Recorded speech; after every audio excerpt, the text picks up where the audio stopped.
she tried not to do negative reviews, but knowing how popular this book series is and that it was traditionally published, which they try to make us think that it's better quality, I'm just too frustrated to ignore it. And yes, I would be a little bit more forgiving if it would be an indie book, because it would give me hope that the author is just learning and improving. And there are some improvements, especially in the writing skills in each book. Until book 4 and 5 have very similar structure as far as writing goes. And based on how book 4 and 5 are written, it seems like the author will just keep milking the series until it's for as long as it sells, and just tossing random events in there and drama and whatever just to keep it going. Still, it wasn't so much of a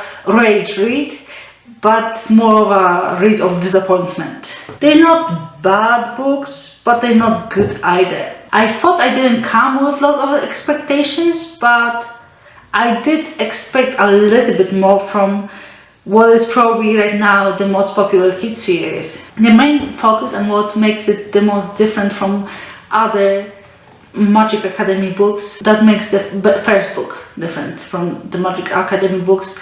The other books go a little bit way off from what this subgenre is. It's the world building. And for being the most attractive thing in the book, it's still pretty bland. It would be fine, it would be paired with good plot and characters, but it's not. So when the world building doesn't even make sense, like the school system, there's not much else to like. The school exists mostly for extra tension and drama, and Sophie is treating it more like a regular high school when you are forced to learn, because who would be excited about learning magic? Most of the lessons are one-on-one, and which is interesting and makes sense in this culture with immortal elves, that they do have enough teachers to have this kind of school system. But somehow she still starts at level 2, even if it's mostly one-on-one lessons, which doesn't make sense because the teachers still have to start with her from the beginning. So why would she artificially be in level 2? Also, if she fails on tests, she's going to be kicked out and sent to the only other school that is shown a little bit more in the next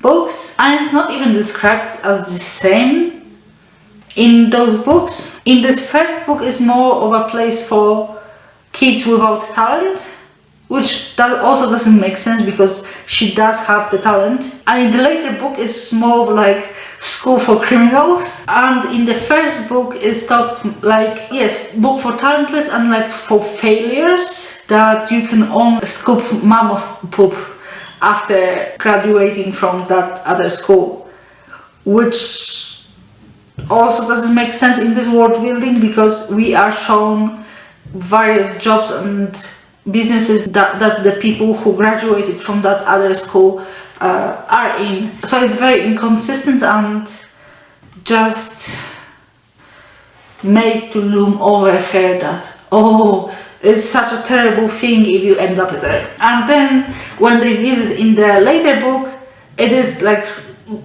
school for criminals. So you are either elite or a criminal, which is absolutely logical in a world where crime is not supposed to exist. And apparently, living in a magical creature preserve is not that interesting either, because even though she spends a lot of time there, we barely ever see her interacting with the animals. One thing about the world building I liked is that the elves have to lick the panels beside the doors to open them. And another nice thing about those books, contrary to most of the Harry Potter knockoffs, this author did remember that big part of Harry Potter is the mystery. Too bad that all Sophie did to solve the mystery was go to the library and ask for books about banned magic. Surprisingly, they didn't have any. Later, somebody sends her a book about this magic, and the rest of the mystery is solved either by somebody else or by accident. And all through the first book,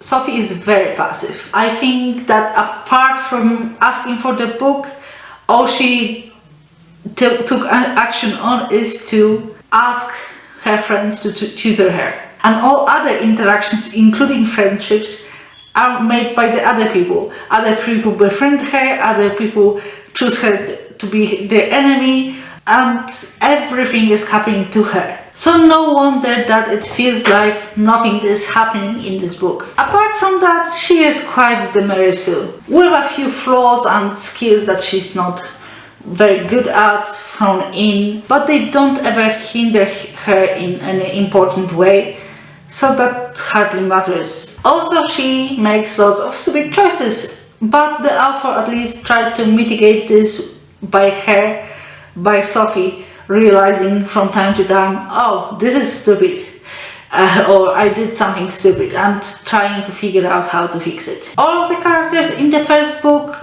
are more of a cut-out character trope than actual characters, and their friendships are not very believable. It is something that gets better in the following books, and how the friend group is written becomes one of the strengths of this series. The most questionable thing in this book is that an older brother of one of the characters shows up out of the blue without being mentioned even before, and brags about having 3 girlfriends. There isn't any plot reason for that besides telling us, the readers, oh, he's a bad guy, which could have been done in many different ways, and actually is done in more subtle ways. And this talk about the girlfriends could have been just cut out because it doesn't add anything. So why would anyone just randomly put something like that in a book that is advertised to 8 to 12-year-olds? And on that topic, what book for 8-year-olds focuses so much on hot boys? Because that's most of what Sophie thinks about. And I think overall those books would be way better for 12 to 15-year-olds. The ending in the first 3 books was nice and summed up all the important parts of the plot, and not leaving off on a cliffhanger, which unfortunately became author's go-to in the book 4 and 5, and from what I read online in the following books also. In book 2, there's big improvement in pacing, especially mostly because the author abandoned the rule that each book needs to be 1 school year long. It happens all in about 2 months, which gives the characters more time to interact. Sophie is more active character and more cool things happen, but it's also darker as it deals with magically breaking of the minds. There are 2 ways that the minds can break. One is forcibly done by telepaths, and the other is a result of guilt. So you would think that a race of immortal elves that can be destroyed by guilt would have figured out so by now that the only way to deal with guilt is forgiveness. But no, instead the advice they give is to push the guilt away. I'm sure it works great over hundreds or thousands of years. Or you can just blame everyone else about what you feel guilty about and give in to rage. Very healthy advice for young readers. I did like how Keith, who is a typical mischief boy who rebels against strict parents type, interacts with Sophie, and that he can't quite figure out why he cannot get her to notice him. That was funny and cute subplot, and I wish it would have been explored more. Book continues with bad emotional advice from trusted adults, and it's never corrected. The action in the book and characters keep improving until Sophie decides to pick up a huge idiot ball, even though she knows that it's stupid while she does it. As a punishment, she gets a circlet that restricts her abilities, which I thought it could lead to a really cool character arc as she's trying to be normal in the school and not the special snowflake with all the cool talents, but no such luck. Turns out it's very painful. Well, not very, it used to be very painful and right now it's just painful after Dex tweaks it, and we get to spend chapters in emotional anguish.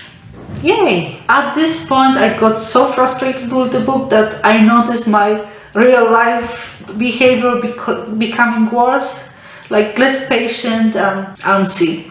So if you have a teenager reading through book 3 and they're acting weird and becoming extra grumpy, that may be why. So in this book there is a lot more action, to the point there is too much and not all of that logical. Okay, book 4. It was the best written book so far, and the time they spent in the tree houses in the hidden forest is probably the most fun in all those books I read. They constantly working on something which keeps the pacing engaging, though the action feels very choppy as there are many subplots and the author keeps jumping from one subplot to the next with each chapter.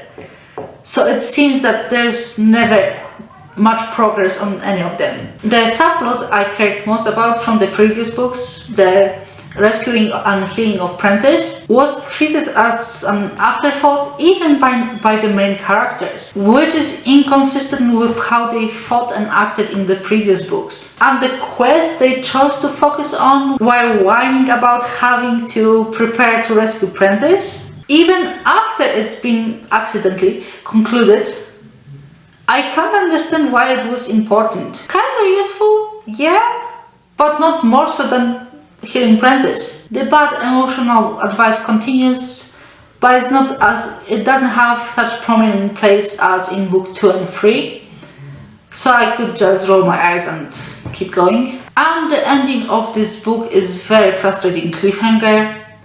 I already had book 5 and I happened to have time for reading, so I decided to read through the book 5, and so just my mind wouldn't get caught up on the cliffhanger. In terms of pacing, book 5 is very similar to book 4, with extra angst thrown in because the character who caused the cliffhanger in book 4 keeps being stupid for most of book 5. Until the very end when he finally realizes that he is stupid. Yay! It was quite draining and disappointing, really.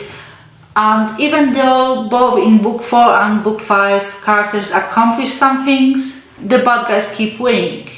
And from what I read of spoilers online, the circles just continue like that, and nothing ever gets truly solved. Those books have fun and interesting moments, but not nearly enough to outweigh the problems that I just listed, and I cannot possibly recommend this series. We bought it because it is hard to find good middle grade series, and it was recommended to us, but clearly it was a mistake. But the problem with finding good middle grade books remains, so I will be putting more effort into reviewing more of them. And if you have any recommendations, please list them in the comment sections so I can check them out.